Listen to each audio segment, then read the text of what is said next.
그리스도인의 신분에 대해서 오늘 자녀라는 신분에 대해서 두 번째로 함께 나누겠습니다. 그리스도인이 된다는 것은 굉장히 감격스러운 일입니다. 여러분도 동의하십니까? 이건 그냥 입술에 발린 말이 아니라 정말 그 사랑과 그 은혜를 깊이 생각하면 생각할수록 정말 사골뼈를 오랫동안 고았을 때 나올 수 있는 그런 정말 깊은 감사가 우리 영혼 깊은 곳으로부터 흘러나오게 되는 것을 경험하게 됩니다. 이 어찌 은혜인지, 어떻게 감당할 수 없는, 주체할 수 없는 이 은혜를 우리에게 주셨는지, 그 은혜에 합당하게 반응하지도 못하고 그 은혜에 합당한 삶을 보여드리지도 못하는 우리에게 왜 이렇게 한결같이 변함없는 은혜로 어제나 오늘이나 영원토록 우리를 향해 사랑하시는지, 십자가로 그 사랑을 확증하셨을 뿐만 아니라 그 사랑이 우리 삶 가운데 정말 면면이 흐르게 하는지, 구석구석에 그 사랑이 깃들이지 않은 곳이 없고 그 은혜가 넘치게 채워지지 않은 곳이 없는지 정말 생각하면 생각할수록 얼마나 감사한지 모르겠습니다. 나는 정말 하나님 앞에 자녀라는 그 의무, 자녀로서의 마땅히 해야 될 그 책임을 먼저 나누기보다 하나님께서 우리를 자녀로 불러주셨고 우리에게 자녀라는 은혜를 주셨고 우리에게 신령한 복을 주셨고, 그렇다면 그 하나님의 자녀로서의 그 특권이 무엇인지에 대해서 깊이 좀 나눠보고자 합니다. 진도를 좀 빨리 나가려고 하는데 이 부분이 자꾸 감동이 되어서 이 부분을 나누려고 합니다. 가장 기본적이지만 우리가 가장 놓치기가 쉬운 그런 부분들이죠. 우리가 그리스도인의 신분을 가지고 하나님의 자녀로서 살아드리는 삶이 앞서기 전에 살 수 있는 근거들이 우리 안에 없음이 인정이 되고, 또 하나님 앞에 어떤 삶의 행위가 있기 전에 우리가 하나님 앞에서 받은 은혜와 축복이 얼마나 놀라운 것인가를 깨달아야 되는 것입니다. 그래야지 살고 싶고, 살다가 안 되면 하나님 앞으로 다시 돌아와 하나님 살아드려야 될 것은 알겠는데 안 됩니다. 하늘의 것으로 채우셔야 되겠습니다. 말씀으로 채우십시오. 하나님 성령으로 나를 채워주십시오. 오늘도 나를 하나님께서 온전히 주장하시고 나로 하여금 하나님의 임재 안에서 하나님을 향해 온전한 예배가 되게 하시고 내 삶에 하나님께 영광이 되게 해주십시오. 이 모든 것은 하나님께서 하시지 아니하시면 우리가 할 수 없는 그런 부분들이기 때문에 그렇습니다. 여러분, 하나님께서 우리를 자녀로 부르시고 우리에게 주신 축복이 얼마나 놀라운 것인지를 우리가 좀 함께 나눠보면 좋겠습니다. 지난주에 이어서 함께 살펴보겠습니다. 우리 말씀 한 구절을 보겠습니다. 마태복음의 말씀을 보겠습니다. 마태복음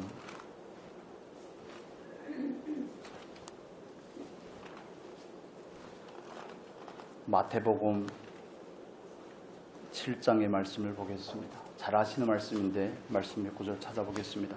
마태복음 7장 9절에서 11절까지의 말씀을 보겠습니다. 마태복음 7장 9절에서 11절 같이 읽겠습니다. 너희 중에 누가 아들이 떡을 달라 하는데 돌을 주며 생선을 달라 하는데 뱀을 줄 사람이 있겠느냐? 너희가 악한 자라도 좋은 것으로 자식에게 줄 알거든 하물며 하늘에 계신 너희 아버지께서 구하는 자에게 좋은 것으로 주시지 않겠느냐? 아멘. 너희가 악한 자라도 자식에게 좋은 것을 줄 알거든 하물며 하늘에 계신 너희 아버지께서 구하는 자에게 좋은 것으로 주지 않으시겠냐고 반문을 하시죠. 여러분, 하나님께서는 저와 여러분에게 좋으신 아버지인 줄로 믿습니다. 우리에게 가장 좋은 것을 주신 아버지입니다. 가장 좋은 것을 주신 아버지시고 주실 아버지이십니다. 이미 주셨고 지금도 주고 계시며 계속 주실 아버지이십니다. 예수를 믿고 그리스도인이 되고 나서 우리의 삶의 근본적인 변화가 찾아오는 여러 가지 계기가 있지만, 우리가 예수 안에서 이 놀라운 비밀을 깨달을 때 비로소 작은 변화가 시작이 되고 우리들의 가치관이 완전히 달라지게 됩니다. 예전에는 신앙이 좀 어리고 성숙하지 않을 때는 하나님을 향해서 늘 목말라 있고 하나님께서 늘 내가 원하는 것을 채워주셨으면 좋겠는데, 그런데 이 말씀을 알고 나서 깨닫고 나서부터 우리가 드리는 고백이 있지 않습니까? 주시옵소서 먼저 감사합니다가 먼저 나오게 되는 겁니다. 내 삶에는 온갖 불편하고 온갖 결여가 있고 부족함이 넘치는 것 같아서 하나님을 향해서 주시옵소서가 기도의 처음부터 마지막까지였는데 이 말씀을 깨닫고 나서 우리는 하나님 앞에 주시옵소서 전에 뭘 한다고요? 감사합니다가 앞서는 겁니다. 늘 세상을 살면서 만족하지 못하는 이유는 좌우를 바라보기 때문에 그렇습니다. 좌우를 바라보며 길고 짧음에 대해서 옳고 그름에 대해서 또 다른 사람들과 그 상호적인 비교 가운데서 우리는 하나님께서만 주실 수 있는 참된 만족, 하나님께서 이미 나에게 주신 그 만족에 대해서 누리지 못하게 되는 것입니다. 우리의 시선은 하나님을 바라봐야 되는 것이고 하나님 앞에서 주관적으로 1대1의 관계 가운데서 내 삶을 받아들일 때 비로소 그 삶의 감사가 시작이 됩니다. 많은 조건들을 따지기 시작하면 끝이 없습니다. 결혼에 대해서 또 물질적인 축복에 대해서 부부 사이의 관계에 대해서 자녀들에 대해서 얼마나 많은 기대가 있고 얼마나 많은 원함이 우리 안에 있겠습니까? 모든 게 다 좋고 모든 게 다 평안하고 모든 게 다 은혜로우면 좋겠지만 그러나 하나님께서는 하나님의 절대적인 주권을 가지고 우리의 각 삶에 경계를 두셨고 우리 각 삶의 분량을 허락하셨다는 겁니다. 여러분 어떻게 생각하십니까? 하나님 앞에서 예수를 믿는다는 것은 이 사실을 받아들이는 것으로부터 시작이 되는 겁니다. 하나님을 정말 나의 아버지라고 고백하는 것은 주권이 아버지께 있습니다를 고백하는 겁니다. 제가 오늘 아침에 새벽에 일어나서 우연찮게 오늘 목사님의 강의를 듣다가 목사님 그런 말씀을 하시더라고요. 여러분 사탄교가 있다는 사실을 여러분 압니까? 1966년 미국에서 발행한 신흥 종교입니다. 사이비 집단이죠. 그런데 그 사탄교에도 우리가 성경이 있는 것처럼 그들에게도 경전이 있습니다. 창세기 1장 1절 우리가 가진 성경의 1장 1절은 뭐라고 되어 있습니까? 태초에 하나님이 천지를 창조하시니라. 하나님의 계심과 하나님의 절대적인 주권에 대한 선언으로부터 시작이 됐는데 사탄교의 경전이라고 할까요? 사탄교의 그들이 보는 책에는 제일 첫 문장에 이렇게 저는 본 적이 아직 없습니다. 한번 기회가 되면 보고 싶긴 합니다만 거기 그들의 1장 1절에는 내 인생의 주인은 너다 이렇게 되어 있답니다. 마귀가 에덴 동산에 와서 뱀의 모습으로 나타나서 아담과 하와를 속일 때 그들을 향한 속임이 뭡니까? 이제는 하나님, 이게 자꾸 일본말이 나오려고 하는데 하나님을 시다바리를 하지 말고 네가 주인이 되라는 거 아닙니까? 이제는 자꾸 데모더를 하는 게 아니라 네가 오야지가 되라는 거 아닙니까? 이건 노가다 용어입니다만 여러분 잘 알아들으시리라고 믿습니다. 하나님을 주인으로 삼지 말고 독립하라는 거 아닙니까? 네 마음대로 살라는 거 아닙니까? 네가 주인이 되라는 거죠. 네가 하나님 노릇을 하라는 겁니다. 너의 생각과 너의 감정과 의지를 따라서 네가 판단하고 네가 결정하고 네가 선택하고 행하라는 것이 아니겠습니까? 이것보다 더 큰 배역은 없는 것입니다. 그래서 우리가 그리스도인이 된다는 것은 단독적으로 떨어져 살던 그 삶에서 하나님의 주권 안으로 돌아오는 것입니다. 하나님의 주권 안에 돌아와서 물론 관계가 아버지와 자녀의 그 관계가 형성이 되었을 뿐만 아니라 그 관계 안에서 당신은 나의 아버지입니다. 하나님은 나의 창조주입니다. 하나님은 나의 구원자입니다라는 그 고백 안에 거하는 것이죠. 그래서 절대적인 주권이 하나님께 있고 하나님께서 나에게 주신 것은 정말 좋으신 아버지가 나에게 가장 맞는 것을 주셨다는 것을 이해하는 데서부터 시작이 됩니다. 여러분 그러나 우리의 삶 가운데 아직 우리가 예수를 믿고 수많은 세월이 흘렀지만 아직도 삶의 구석구석에는 아직 들추어내지지 않은 발견이 되지 않은 크고 작은 불평과 원망들이 있을 겁니다. 예전에 내가 선택을 이렇게 하지 말았어야 되는데 내가 눈이 비었지 막 이런 자책이나 회의가 들 때도 있지 않습니까? 그때 그렇게 선택을 하지 말았어야 되는데 온갖 회한과 과거의 실수들에 대한 아픔들이 있죠. 그렇지만 예수 안에서 그 사실에 대해서 하나님의 허용하심이라는 그 입장에서 그 사실을 받아들일 때 비로소 우리 안에서 내적인 치유가 일어나게 되는 것입니다. 그때도 하나님께서 주장하셨구나. 비록 내가 곁길로 빠지고 때로는 하나님의 말씀을 따라 살지 못하고 내 욕망을 따라 선택하였다 할지라도 거기에는 하나님의 주관하심이 있었구나. 하나님께서 허락하지 아니하시면 공중에 참새 한 마리도 떨어지지 아니하는데 하나님의 형상을 가진 나 같은 존귀한 자에게 하나님께서 내 삶을 방치하셨을까? 방치할 가능성은 없지 않습니까? 방치할 수가 없는 것이죠. 여러분은 여러분 자녀를 방치해 두고 계십니까? 방치할 수가 없잖아요. 정말 추울까 더울까? 오롯이 모든 관심을 자녀에게 두고자 하는 게 우리의 마음인데, 부모로서의 마음인데 하나님은 어떠시겠습니까? 그래도 우리가 우리의 삶 가운데서 과거가 되었던, 지금 당면하는 문제든 아니면 나의 출신이든 하나님께서 나에게 주신 재능이든 달란트든 외모든 모든 부분에 있어서 이 부분으로 하나님의 주권 안으로 조금씩 가서 그분의 온전한 통치 안에서 이게 회복이 되어야 됩니다. 히브리서에 말하는 것처럼 그런 것들이 회복이 되지 아니하면 우리들의 신앙의 성장을 굉장히 많이 가로막게 되고 그게 쓴 뿌리가 되는 것입니다. 여러분, 우리는 하나님 안에서 그분의 주권 안에서 살아가는 하나님의 백성입니다. 그래서 우리는 하나님 앞에서 그걸 인정하는 것입니다. 하나님께서 나에게 주신 것이 가장 좋은 것입니다. 정말 때로는 너무 버겁고 하나님 앞에 받아들이기가 너무 힘든 사실인 것만은 변함이 없습니다. 그렇지만 우리는 이 사실을 믿음으로 고백하는 겁니다. 그래서 나의 의의는 환경을 따라 사는 것이 아닙니다. 깨달음을 따라 사는 것도 아니고 믿음을 따라 사는 것입니다. 믿음으로 사는 것이죠. 오직 나의 의의는 믿음으로 말미암아 살리라. 하나님이 왜 저에게는 이런 출신을, 이런 가정을, 이런 남편을, 이런 아내를, 이런 자녀들을, 이런 환경을, 이런 성격을, 이런 외모를 따지려고 하면 끝도 없습니다. 왜 다른 가정은, 다른 사람은 멀쩡하던데 왜 나에게는? 아니요, 세상 사는 모든 사람에게는 다 똑같은 결여가 있습니다. 하나님을 떠나면 사망인데 모든 사람에게는 똑같이 사망입니다. 그게 인류가 처한 운명이지만 그 가운데서 우리가 은혜를 입었고 다시 그분의 주권 안으로 돌아가 하나님의 주권에 대해서 다시 고백하게 되고 온전하지는 않지만 조금씩 인정하고 동의해드리고 내려놓게 되고 이러면서 우리들의 신앙이 바뀌게 되는 겁니다. 신앙이 성장하게 되고 가치관이 바뀌게 되는 겁니다. 예를 들면 고난을 바라보는 관점도 그렇지 않습니까? 고난을 바라보는 관점. 예수를 믿기 전에는 예수를 처음에 믿어 신앙이 미숙할 때는 고난에 대해서 들을 때마다 거부감이 들고 부담스럽죠. 그렇지만 조금 성장하고 나서는 그 고난을 바라볼 때 얼마나 감사합니까? 하나님이 고난을 주셔서 감사합니다. 고난으로 말미암아 시편의 기자가 고백하는 것처럼 주의 윤례를 배우게 되었습니다. 고난이 없었다면 정말 내가 하늘 높은 줄 모르고 교만하였을 텐데 고난으로 인하여서 내 존재가 어떤 존재인지를 깨닫게 되었습니다. 그 고난으로 인해서 정말 하나님 앞에 흠이 없고 거룩한 자로 세워지게 되었습니다. 이런 고백들이 나오게 되는 것이죠. 그래서 예수를 믿는다는 것은 예수를 믿게 된 다음에 하나님께서 우리에게 하시는 일 중에 한 가지는 우리들의 시각을 바꿔주시는 것입니다. 우리의 시각을 바꿔주셔서 말씀이라는 그 시각에 우리의 시선을 맞추게 하고 우리 안에 있는 그 가치가 말씀 안에서 재정립이 되게 하는 것입니다. 그래서 그리스도인으로서 말씀을 알지 못하면 그리스도인의 삶은 요원한 것이 될 수밖에 없습니다. 저도 이 말씀을 대할 때마다 온전한 자유가 없습니다. 옛날보다는 많은 자유함이 있죠.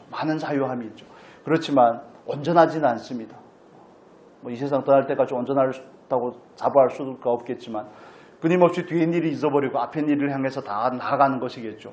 그런데 그분의 주권을 인정하면 내가 여전히 부족하다고 여기고 원망거리가 되고 시비거리가 되고 불평거리가 되는 그런 부분들이 감사로 바뀌게 된다는 겁니다.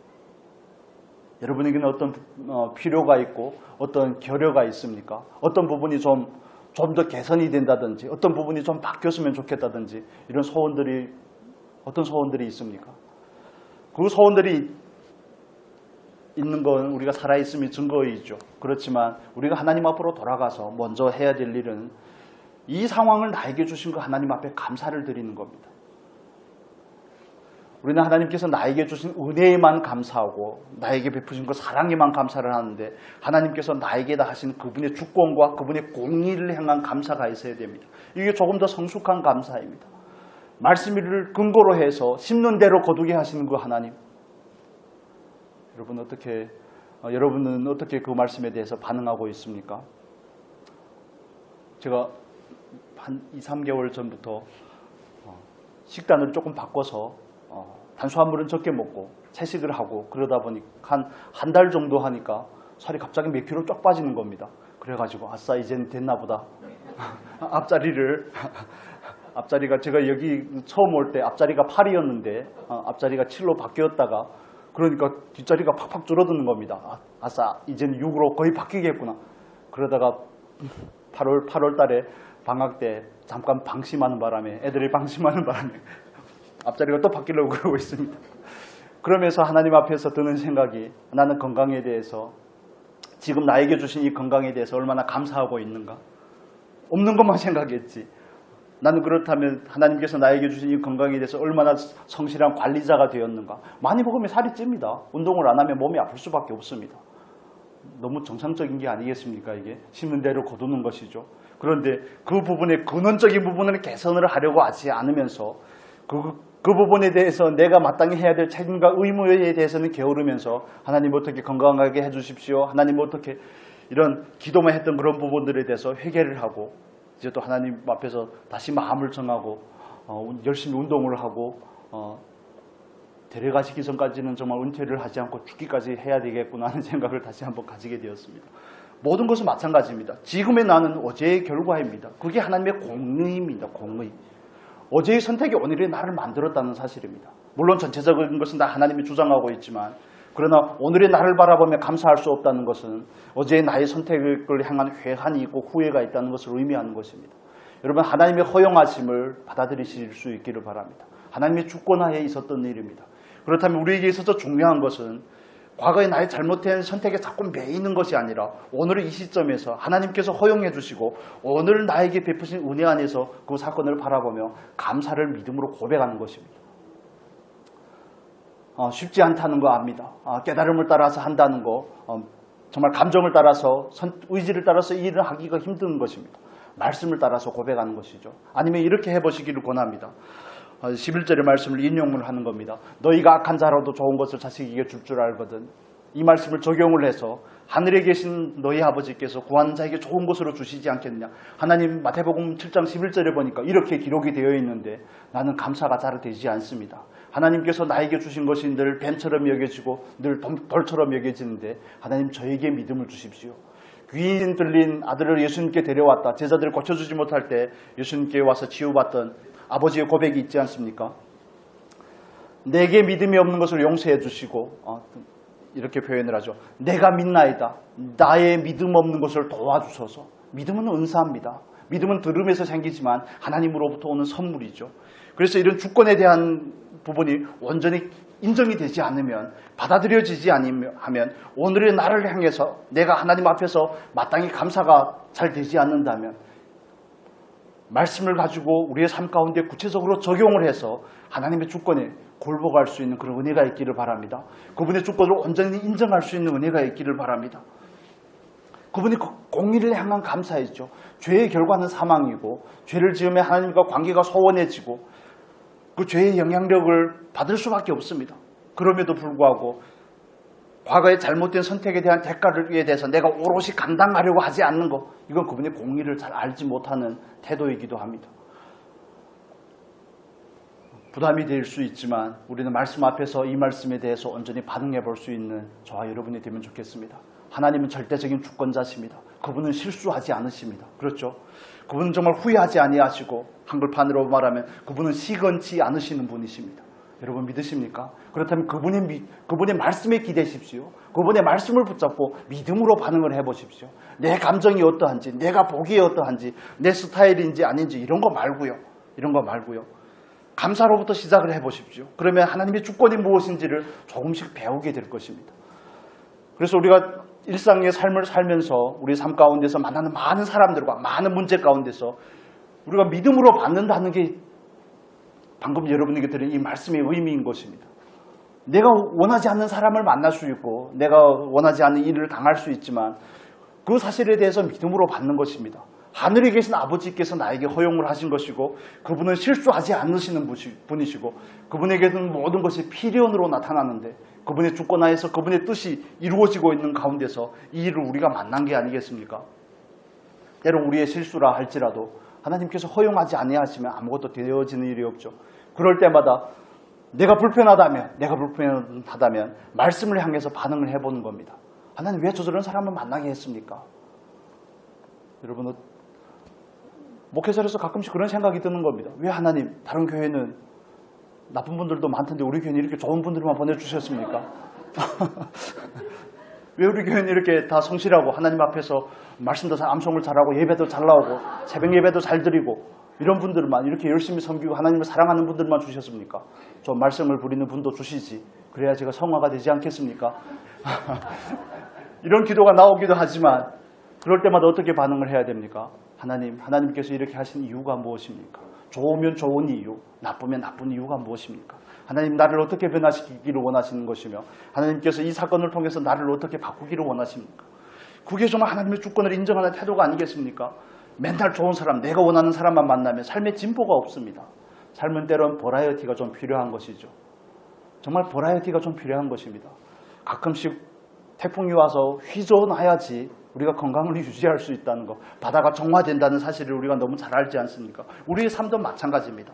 남편도 마음에 들고 아내도 마음에 들고 건강도 좋고 일도 잘 되고 500년 사십시오 그러면 그런 게 아니잖아요. 그런 게 아닙니다. 우리는 지금 과정을 살아가고 있고 우리는 분명한 목적지가 있습니다. 분명한 목적지가 있다고요. 우리는 거기를 향해 나아가는 삶이 우리에게 있어서 모든 삶의 궁극적인 추구가 되고 초점이 되어야 되는 것입니다. 그렇다면 우리가 이 구간 가운데서 열심히 달려야 되는 것입니다. 지금은 달릴 때지 상을 받을 때가 아닙니다. 하나님 앞에서 그래서 정말 그분의 주권을 인정하고 모든 일에 믿음으로 반응하는 것, 이걸 연습해 보자는 겁니다. 저도 잘 안 될 때가 너무 많죠. 코가 한 자나 빠져서 하나님 앞에 또 나와서 투덜거릴 때도 많습니다.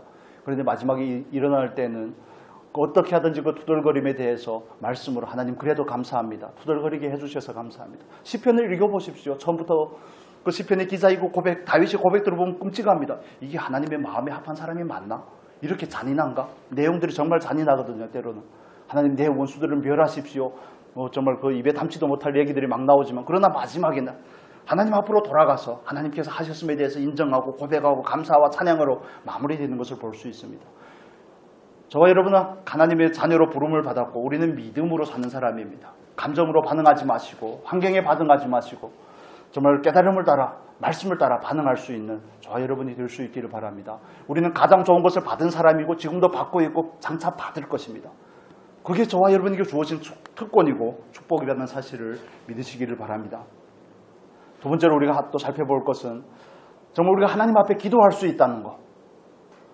그게 그리스도인에게 있어서 하나님의 자녀로서의 놀라운 축복과 은혜가 아닐까 하는 생각을 합니다. 말씀을 또 한 구절 보겠습니다.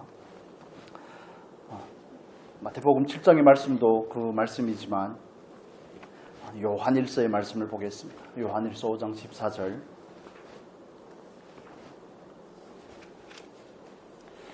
(5장 14절 15절의) 말씀을 보겠습니다. 같이 읽겠습니다. 그를 향하여 우리가 가진 바 담대함이 이것이니 그의 뜻대로 무엇을 구하면 들으심이라. 우리가 무엇이든지 구하는 바를 들으시는 줄을 안즉 우리가 그에게 구한 그것을 얻은 줄을 또한 아느니라. 아멘. 하나님께서는 우리의 아버지가 되십니다. 아버지는 아들에게 항상 좋은 것을 주시죠. 그런데 우리가 우리의 필요를 따라 우리의 부족함을 따라 하나님 앞에 기도할 수 있습니다. 그러나 우리가 그분께 드리는 기도가 다 응답이 되는 것이 아니라 모든 이 기도는 다 응답이 됩니다. 때로는 기도 응답이 안 되는 게 응답이니까요. 그러나 거기엔 전제적인 조건이 있죠. 그의 뜻대로 구하면 들으심이라. 그의 뜻대로 구할 수 있는 저와 여러분이 되면 좋겠습니다. 그래서 우리가 하나님 앞에 나아가 구할 수 있다는 것, 그분이 나의 아버지가 되었다는 것, 나의 모든 필요를 아시고 나의 모든 것을 공급하실 수 있는 분이라는 것. 우리는 하나님 앞에서 무지하고 무능하지만 이 세상을 대해서도 하나님의 말씀을 대해서도 마찬가지입니다. 그러나 하나님은 전지하고 전능하신 분이라는 사실을 우리는 믿음으로 다시 한번 고백해 드려야 될 필요가 있습니다. 때로는 별로 기도하지도 않았는데 들으시고 응답하시는 하나님, 여러분 어떻습니까? 여러분의 삶 가운데서는 그 하나님을 만나고 계십니까?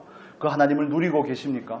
지난주에 자녀라는 이 부분에 대해서 말씀을 나누고 그래서 하나님 앞에 이런 기도를 드렸습니다. 하나님, 이번 한 주간의 삶 가운데 저희 삶에 구체적인 체험을 주시면 좋겠습니다. 체험이 없는 것 늘 있지만 구체적인 체험을 주면 좋겠습니다. 여러분에게 건강에 대한 말씀을 드렸지만 원래 기존에 있던 실내 자전거를 중고를 샀던 거 중고로 팔았습니다. 별로 상태가 안 좋아서. 그래가지고 또 유산소 운동을 해야 되는데 자전거를 사야 되겠는 거예요. 실내 자전거를 하나 샀으면 좋겠다 해가지고 처음에는 먼저 검색을 하다가 이건 아닌데 이건 순서가 잘못됐구나 검색을 하고 원하는 모델도 봤습니다. 꽤나 비싸서 못 사긴 했지만 그런데 그걸 검색을 하다가 드는 생각이 이건 순서가 잘못됐구나.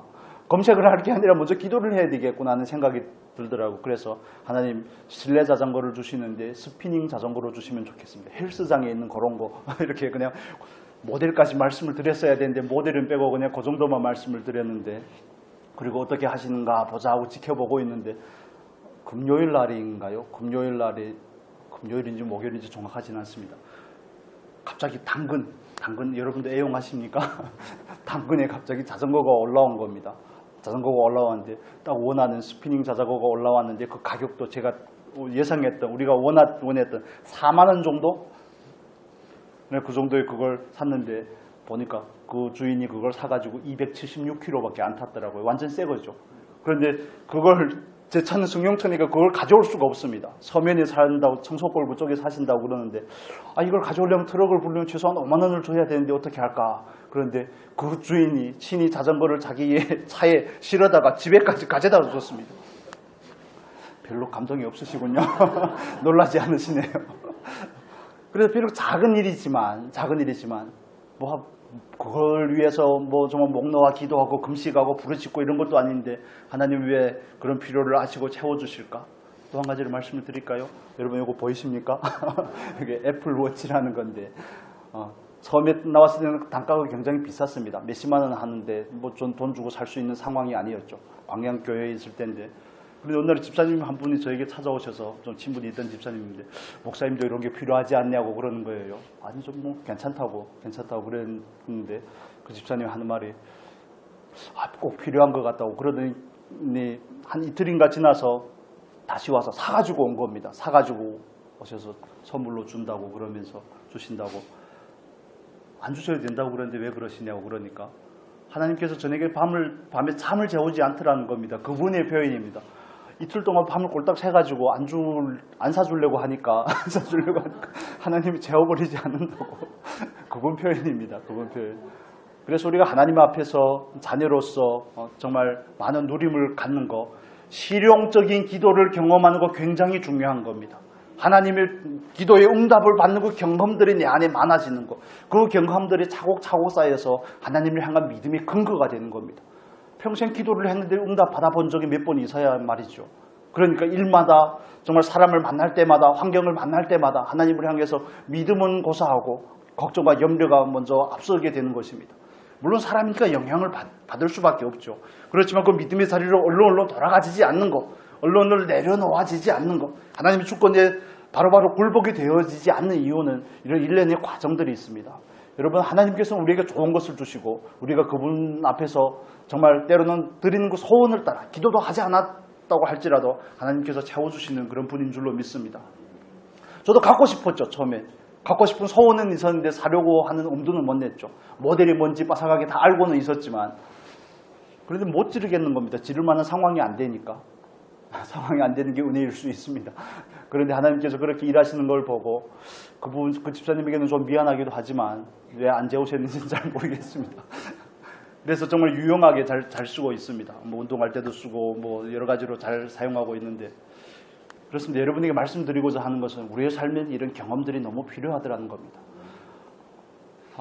베이직 교회의 조정민 목사님이라는 분이 계십니다. 여러분도 잘 아실 겁니다. 조정민 목사님 그런 간증을 한번 하시더라고요. 미국에 가서 캐나다에 가서 유학을 하는데, 신학교 다니고서 유학을 하는데 기도를 하는데 갑자기 추어탕이 너무 먹고 싶더라는 거예요. 거기서 전도사 생활을 하는데 추어탕을 어디가 먹겠습니까? 캐나다 한 곳에서. 정말 너무 먹고 싶어서 기도하다가 추어탕 생각이 나서 기도를 접고 나왔다는 겁니다. 그런데 이틀인가, 구체적인 시간은 정확하지 않습니다. 지났는데 갑자기 누가 한국에서 추어탕을 잔뜩 끓여가지고 얼려가지고, 정말 그때 거기가 폭설이 왔다고 그러더라고요. 그런데 그 폭설을 뚫고 정말 차로 운전을 해가 몇 시간 운전을 해서 그 목사님 집까지 추어탕을 배달을 했더라는 거죠. 정말 깜짝깜짝 놀랄 일이 아닙니까? 이런 경험들이 정말 저의 삶에도 너무 많고 여러분의 삶에도 너무 많을 겁니다. 그래서 이 말씀을 묵상을 하면서 하나님께서 응답했던 그 기도들에 대해서 막 생각이 나는 겁니다. 아직도 하고 싶은 얘기가 너무 많지만 막 생각이 나는 겁니다. 맞지. 하나님 앞에 구하면 그분이 들으신다고 그랬는데, 참 좋은 아버지고 나에게 가장 좋은 것을 주시는 아버지라고 그러는데, 그런데 나는 왜 기도에 게으를까? 나는 왜 그분의 은혜를 구하지 아니할까? 무지하고 무능하다는 사실에 대해서도 전혀 망각하고 있고 그분의 은혜에 기대지 않을까? 그분에게 손을 벌리지 않을까?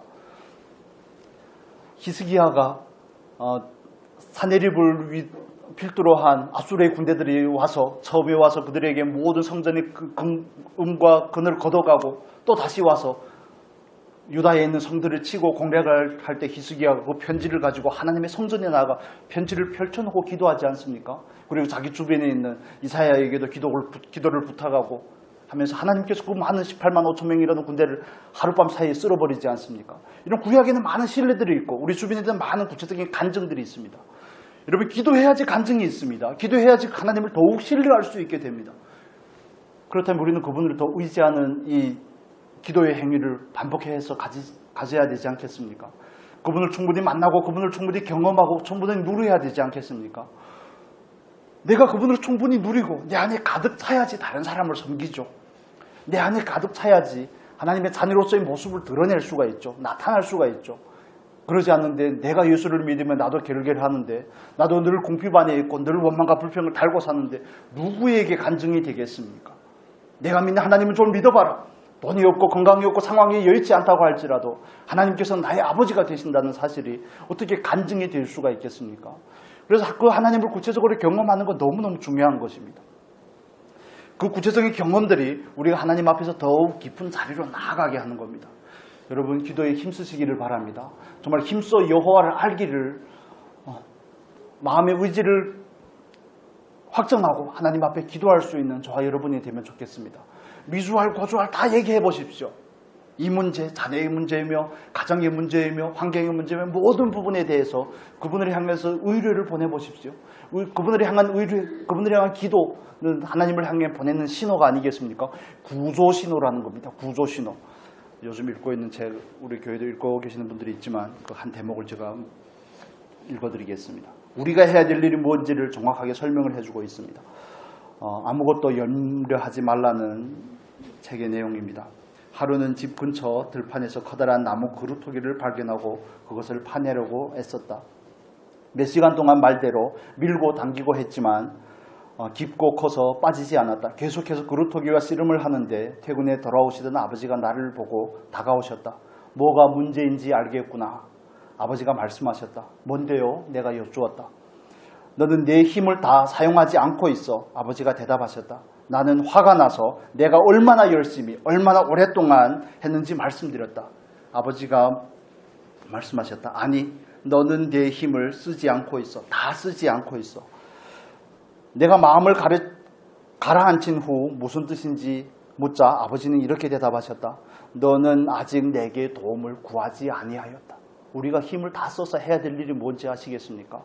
내가 만난 문제와 내가 씨름하는 게 아닙니다. 내가 씨름하는 게 아니라 힘을 다해 하나님을 의지하는 것이죠. 하나님께 기도하는 것이죠. 하나님을 붙잡는 것이죠. 힘써 여호와를 알고 정말 나에게 가장 좋은 것을 주시는 그 하나님께 나아가 그분에게 매달리는 것이 우리가 해야 될 가장 현명한 처사인 줄로 믿습니다. 우리의 명철을 의지하지 아니하고 하나님을 의지하는 것이 저와 여러분이 해야 될 일이라는 것입니다. 정말 기도해서 예루살렘을 지키는 자가 쉬지 않고 졸지도 않게 하시기를 원하는 것이 하나님께서 우리를 향한 소원이 아니겠습니까? 그분은 정말 가장 좋은 것을 가득 채워놓고 가장 좋은 것을 언제든지 주시고 싶어 하는데 우리가 구하지 않는 겁니다. 하나님의 풍요로움을 아는 것도 중요합니다. 그렇지만 그 풍요로움이 우리 것이 될 수 있도록 구할 수 있는 저와 여러분이 되면 좋겠습니다. 어떤 기도든 좋으니 먼저 해보십시오.